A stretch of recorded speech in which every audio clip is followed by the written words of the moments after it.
What in the heck is up, everybody? Welcome into Rover Sports. It is late. But usually I do some of my work here late. I wanted to get in and just do a live stream. It's been a while since I've done a live stream. I don't really have any editorial things to share tonight, but I just wanted to let loose. There might be some F words in this live stream. I don't even plan on showing this, really to anybody. This is just between me and the listeners tonight. I know it's really late for a lot of you guys. I guess I'll start off with my rant on the New York Giants. And I am so excited for next year. And I believe that this is the year that we got to get Eli's first championship. I mean, this is some of the best opportunities we're going to have. Playing this schedule, Pat Shurmur, Saquon, really young, Odell's young, going into a contract year, and the NFC East is wide open with the Redskins and the Cowboys. All you have to do is try to beat the Eagles, and I hope we can do that. I hope we can catch on to Doug's offensive scheme. I really do. And I hope Eli can play well, because this is pretty much it for him. His arm strength is already marginal. He's going to need to play his ass off this year. He's going to need to get the ball out on time. We're going to beat the shit out of the Jacksonville Jaguars. I'm not worried about that at all. I love having Blake Bortles come and visit. I believe then we're going to sack Dak Prescott and play beautifully in Texas and win that game. I predicted it, so we're 2-0. And then, week 3, that's going to be a little hard, and week 4 is going to be a little hard. But we're going to do this shit together, all right? So that's the point. We're going to do this shit together. We're going to navigate this schedule. We're going to get to 11 or 10, and we're going to get to the playoffs. And I'd like to win our division, try to get a bye, if possible, get to 12 wins. Get to 12 wins, get a bye. Then who do we have to worry about? The Vikings and the Niners? If we get home field advantage, we win 2 games, we're in the damn Super Bowl. The New York Giants then 3 games, and then Eli gets his third. Because if Eli gets a third, there's no denying this guy's greatness. If Eli Manning gets a third championship, I mean, how many guys have won 3 championships? I can't even name them. That means he's even won more than his brother, and he's top 6 already in all yardage. I mean, they get on Brett Favre because he turns it over. Eli gets a bad rep because he plays in a big-ass market. That's the point. That's why people don't really like him. And Phillip Rivers gets a free pass. And Big Ben, he had a running game. And his running game carried him to a championship his first year in the NFL. So everyone acts like Big Ben's so much better just because Eli has all this sheepish looks on his face. But Big Ben isn't that much better. And Eli can win this year, flat out. And this is going to be his best chance to do it is this freaking year. I'm tired of waiting. You could go and do this in this league. So I think the Giants I love everything about what's going on. I love Will Hernandez getting in fights. I do. I love the competition of the offseason of Pat Shurmur possibly being coach of the year. I think the NFL's open for business. The Eagles won the championship last year. They hired LeGarrette Blount in the offseason. They put this shit together, lightning in a bottle. The Giants can do the exact same thing. And if there's going to be challenges. But, maybe the Niners are young. Maybe Minnesota with Kirk Cousins is beatable if you can get. It's all about the pass rush. If Giants have a pass rush, then the New York Giants can honestly compete and win a championship. If the Giants have a pass rush, that's all it's going to take. Pass rush. If Saquon's a freaking monster, you got to win about. Look at Kamara in New Orleans. You got to get to 12 and you got to get a bye and then win home field, so that the quarterbacks have to come to you and your defense is going to have to carry you. James Bettcher in the defense, and then you get into the Super Bowl. You might have to play New England again, but you're going to be better than whoever you get in from the AFC. And when you get into that Super Bowl, you got to hammer the shit out of the opponent. I mean, I don't want no second-place trips. 3-0 Super Bowl for Eli Manning. If Eli wins a first championship, he's a top 10 quarterback maybe of all time. He's in the top 15 if he wins 3. I mean, can you deny him with the yardage and everything he's put up if he wins a third? I don't know. He's top 15 of all time. even better than Warren Moon and any of those guys if he's going to win a first chip. That's how important this shit is now this year. So, I mean, I still don't know. I still probably will pick the Niners. I still have being great. I still have a lot of the same predictions that I did. But that's the mother freaking facts. Anyway, guys, I'm going to go to my channel right now, read some comments about what the hell is going on. I have 4 people watching the show. And yeah, Jake is a good friend of mine. Did I do a rant on the 49ers? I'm not really sure. Yes, thanks, Jake. I appreciate that, man. You guys have a hell of a ball club. I got to get on the live stream with you sometime, man. Get your contact number. I know you've been asking for live streams. So I just wanted to get on tonight and do a live stream. I could talk about this NBA mock draft. I can answer questions. I am freaking excited that the NBA has a draft this week. I mean, it wasn't like the football draft where it seemed to last like 10 years and we couldn't get to the damn thing. There's been almost no build-up, and I know that a lot of people hate LeVar Ball, but nobody gives a shit about this year's draft because you have DeAndre Ayton, who lost to Buffalo. You have all these big dudes that can they shoot? Can they be Clint Capella? Can they be Lauri Markkanen? Who gives a shit? The only guy that's worth giving a shit in this draft is Trae Young and Michael Porter Jr. and Colin Sexton. One of those guys will be great, and Michael Porter's the guy that I swear by. If you're Chicago, that would be a team I would freaking watch. If the players actually played back-to-back games, Michael Porter, Zach LaVine, and Chris Dunn, sign me the hell up right now. I hope he goes to the Bulls. That would actually make that team tolerable. Yeah, I know the NBA regular season does suck, Jeff. I agree with you completely. Yeah, I'll talk about the Niners right now. I'll talk about the Niners. That's a good question. I think the Niners are going to be legit, all right? I think that there's no reason why you should worry about Kyle Shanahan. I think he's proven his worth in this league. I think that hire was brilliant. I think Jeb stepped out of the damn way, and they finally righted the ship. I think that Lynch has the right guys. The more you think about the picks, the more you think you're okay with Fred Warner. I guess Jerick McKinnon's going to be a running back. I have the only thing I'm maybe worried about is the defense is full of guys that, you know, like Jaworski, Tart, and like Colbert only played a couple of games. You're relying on people that are not really proven to be superstars yet, like Solomon Thomas, and you're just like projecting so much. You're projecting all this stuff. So I trust Jimmy Garoppolo as fully as I can trust anybody. And I think that a quarterback in this NFL can go a damn long way. I'm worried about the secondary. I'm worried about the linebacking core. And I don't think the defense is going to be dominant. And in fact, the defense was not dominant last year either. So that's what I'm worried about if I'm the Niners. But I think it's still going to be a hell of a season. I would be very disappointed if the Niners did not win the NFC West. I would go on a record here saying that I would be more stunned if the Rams won the NFC West than if the Seahawks did. I still think Russell Wilson's dangerous. I think that Rams thing could freaking blow up. They're putting all the shit together. Everyone's hyping them up.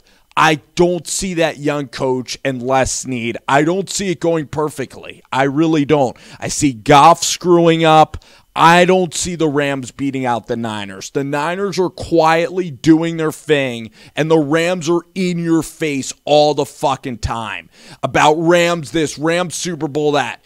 Look at the freaking Eagles. No one had them coming up. But the Buccaneers, the Giants, everyone that people thinks are going to be great, they ended up sucking last year.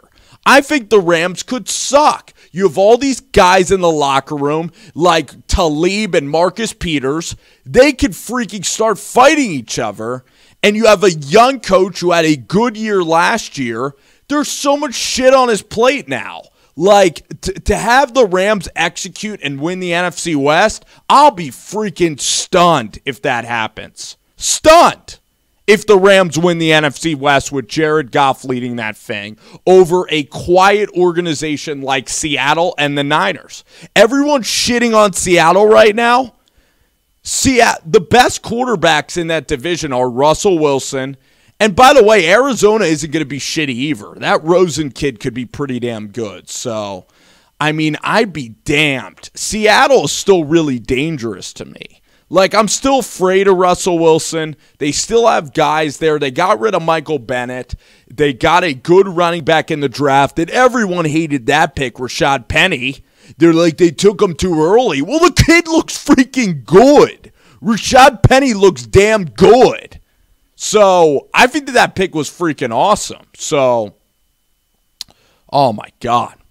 James Betcher, Arizona wasn't good, all right? They had Honey Badger, they had Patrick Peterson, they had Bethel, they had all these guys like freaking their linebacker Carlos Dansby, they had Frosty Rucker, they had Kem Dichie, they had talent, and they were not good last year at all. They got eaten up by the Eagles, they got eaten up by everybody. So, but Betcher seems like a good dude. He's putting a lot on the Giants' plate. The problem with James Betcher is, are we going to have a consistent defense that knows what the hell they're doing, or is this shit going to be so chaotic and abstract that the guys don't know what the fuck they're doing? Because that's what I'm worried about with James Betcher. It's like, we're going to be blitzing here, we're going to be blitzing here, we're going to be blitzing. Spagnuolo was so simple, and James is the complete opposite, that I'm a tiny bit worried, but I'm also intrigued, and this guy's creative, and he's a good dude, and I'm not really that upset with the hire. But again, I'm a tiny bit worried, and it's all wait and see. It's touch and go. This is why this NFL season's going to be great, because there's so many teams now in the NFL that I think that, like, the NFL is incredibly interesting this year. I think the Titans are fascinating. I think the Chiefs are really fascinating, getting rid of Alex Smith and putting in Mahomes. I think that that's going to be a great team to monitor. I really think that the Bills will be. It's such a unpredictable sort of season. The NFC is incredible. It's the best it's ever been. The AFC has so many horrible teams in the AFC. And the coaches, I have to do a coaching draft for the AFC. Listen to these coaches. Let's start in the AFC East. We have Adam Gase, we have Todd Bowles, and we have Sean McDermott, who, by the way, is nowhere close to, I know I just talked about the Rams, but Sean McVay is a much better coach than Sean McDermott. So, like, Sean McDermott's all defense. He beat the Falcons. He's inconsistent. I don't trust him at all yet. Then look at the LA Chargers. We have Anthony Lynn. Didn't make the playoffs with a talented team. Is he an elite leader? I have no freaking idea. We have Vance Joseph, who had a horrible year. But for some reason, I trust him more because he's not asked to do as much. It's John Elway, it's Kubiak, it's all those other guys. He's just a CEO. And then you have, in the AFC West, you have Gruden and Reed. So Reed's the only guy, but Gruden could be great. So then I just mentioned the AFC West and the AFC East. Then let's look to the AFC North. We have Marvin Lewis, John Harbaugh, who won one Super Bowl, who's average. Marvin Lewis, average. Hugh Jackson has been terrible, but I trust Hugh Jackson more than Marvin Lewis. I like the Browns actually more. I like Hugh Jackson a tiny bit. Like, nobody likes him, and I'm not, like, burying him yet. Like, people are putting the dirt on his grave. I'm not burying Hugh Jackson yet. But that's just the AFC. And then, so John Harbaugh, Hugh Jackson, Marvin Lewis, and then Tomlin, that everybody seems to hate. I think he's okay. He's one of the best AFC coaches you're going to damn find, period. And then let's go to the AFC South. You have Vrabel, Bill O'Brien, who's very overrated in my opinion. Everybody loves O'Brien. He's never won a playoff game ever in his life. Frank Reich, who I like, actually. So the AFC South, and then Doug Marrone, who is overrated as hell. Like, let me just get this out there right now for all you guys watching this live stream right now. I expect the Jacksonville Jaguars to completely nosedive next season. I haven't told UCF Jaguar this, but I would be stunned if Jacksonville gets back to winning playoff games. That Blake Bortles thing, the Doug Marrone running it into the offensive line thing is so old school that I admire it, but at the same time, it has so few wrinkles that the Jaguars are just going to blow the heck up. They're going to be terrible next year, and the team's going to revolt on Blake Bortles, and they're going to be drafting in the top 5 in Nashville, and all the Titans fans are going to make fun of them because the Titans are going to win that damn division, and Derrick Henry's going to be a beast, and Marcus Mariota's going to be fantastic, and the Texans are light years better than Jacksonville. Like, Jacksonville has a very good defense, but I've never seen a team with a great defense be incredibly consistent with that poor of an offense around them. And if you stop Fournette, you beat them. So I love that the Giants are playing the Jaguars, and I would be very disappointed if the Giants lost to the Jaguars. I'd be deeply disappointed. The Giants should win that game, and the Giants should win it decisively. All right, so Jacksonville, rude awakening. I'd sell their stock immediately, the Jacksonville Jaguars. So that's what I have to say about them. I probably have to do a video on them pretty soon. But I'll end it. I'll end this Periscope, but I'll end this thing because a lot of people are going to watch it. I'm going to make this 20 minutes. I'll probably do some more in-depth NBA mock drafts. I think that'll get some YouTube traffic. I think that Michael Porter's very good. I'm going to look at the NBA mock draft right now. Oh, my God. UCF is watching this chat. I'm sorry. I don't mean any harm to his team. In fact, the haters should motivate UCF Jaguar because I would be damned if the Jags are not really poor this year. And why should I hate Jacksonville? Why should I hate them? They're a small market team. They represent everything great about the NFL. I love Tom Coughlin. Like, why would I root for them to do poorly? Blake Bortles was a great guy. Fournette's a great guy. Jalen Ramsey. I can't wait for that game, and I probably bet like $40-50 on the game for UCF Jaguar. Giants win outright over the Jags, and I don't even know. I'll take the loss like a man, and I'll talk to UCF right after that game. I won't even boast. I'm not that type of guy, but yeah, I'm excited for that one for sure.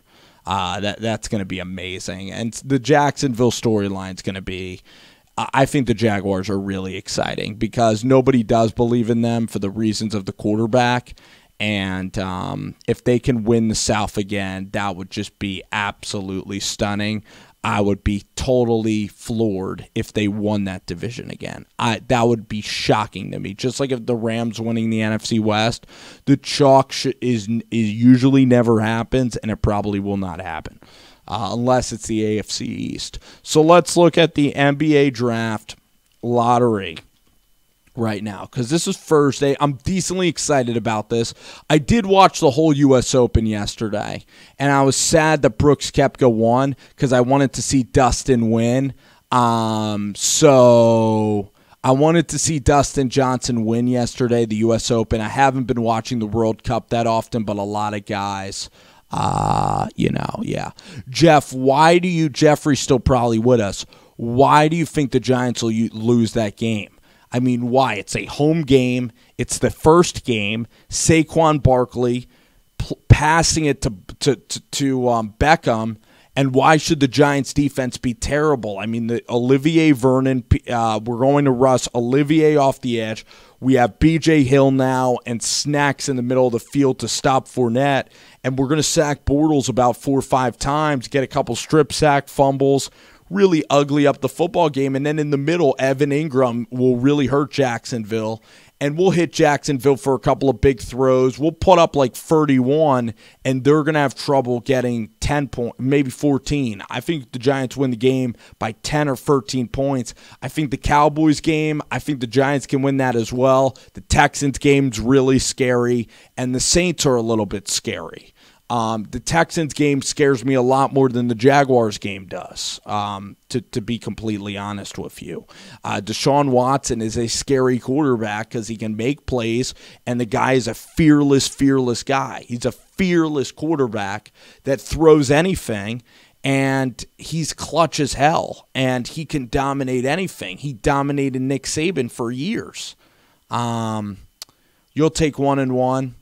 I don't know. What's up, man? I'm not high. I'm just freaking, a little sunburnt from the weekend, but not high really at all. Not at all. Let's see an NBA mock draft. Why the heck not? Oh, my gosh.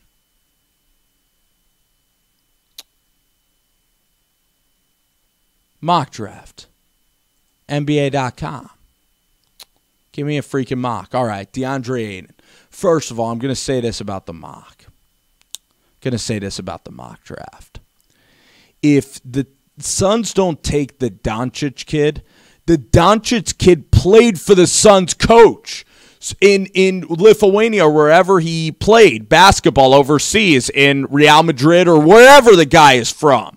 If they don't take him, the guy probably sucks. I mean, you know what I mean? The Suns, if they don't take Doncic, why should anyone take him when the coach of the Suns knows everything about him? He's going to be a dead bust.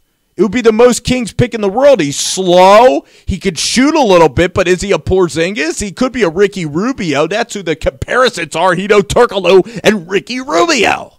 Then you have Marvin Bagley, who I really like. He's like Chris Bosh and Derek Favors. He's a lefty. He is a good kid. He dominates at every level. He's smart as heck. He'll be fantastic. They have the Grizzlies taking Trae Young, so you're going to have Trae Young and Mike Conley. Holy shit. That would be interesting. Trae Young is interesting. He could be Steph Curry. He has long arms. He can finish at the rim. I like the kid. I don't know if I see him failing, but athletically, could he be a Jimmer Fredette? Could he be Nick Stauskas? There are guys like that in this NBA draft for sure. Jaren Jackson could see totally being a bust. He is all upside.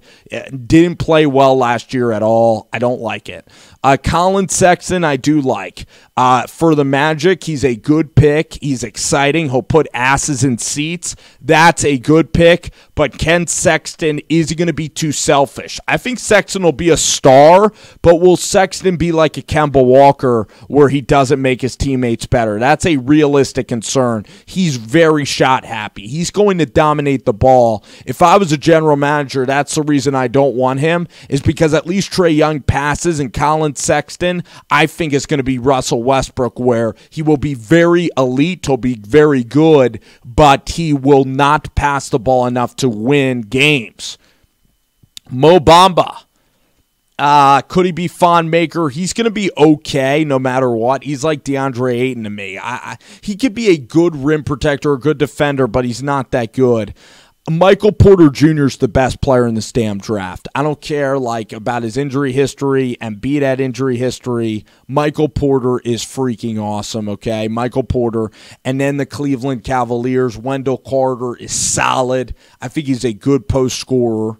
Mikal Bridges, I even like a lot. So I like Bridges and Porter and Wendell Carter. I don't like Jackson. I don't like Bamba. And Ayton's just such an athlete, but I don't know if I like him that much. Lonnie Walker is okay. Could Lonnie Walker be Donovan Mitchell? That's what people will say. Miles Bridges, a little small, that's the thing. A little small and a tweener. Robert Williams, not enough production. A big guy, big-time player. I don't know why he hasn't been as productive. Kevin Huerter, I don't really know. Kyrie Thomas from Creighton, I've watched all the time. I love Kyrie Thomas's game. And one of my favorite players in college to watch is Kyrie Thomas.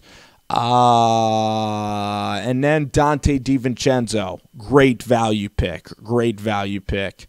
I'm going to go down the list. Amari Spellman, I know I don't really like. Wichita State, Landry freaking Shamet. That guy is awesome. I interviewed him last year. He played for the Wichita State Shockers. He is one of my favorite players in this draft. He's going to go in the low 20s. He is a steal. A steal is Landry Shamet. I expect the Celtics to pick him. He's awesome. Long wingspan, awesome player, Landry Shamet, period. Landry Shamet, remember the name. Go Shockers. Guy is a rock star. And everybody else, I mean, Gary Trent, Where's Malik Newman? Where is that guy? He could shoot the basketball. Zaire Smith is an athlete, a fun player from Texas Tech. Kevin Huerter, haven't really heard of. Aaron Holiday, nah. Bates Diop, maybe. These are all maybe guys that are going to have to be developed. Gilgeous Alexander, nah. Kevin Knox is a decent player. I like his game. He could be a solid 12-point a game guy. Mikal Bridges is really, really good value. Porter is a star. The steal of the draft is Shamat DiVincenzo is a steal. And I like Malik Newman from Kansas. You could put him on the floor, and you could develop the guy. Sexton will be decently good, better than people expect. So that's the NBA mock draft. The Lakers getting LeBron, I might even save that for another day. I needed to hop on tonight. I got out a lot of thoughts. Who the heck knows who's going to watch this video? Thank you, guys. The feed's back. Thank you for watching the show. I appreciate all of you. I love all of you. Take care. Have a great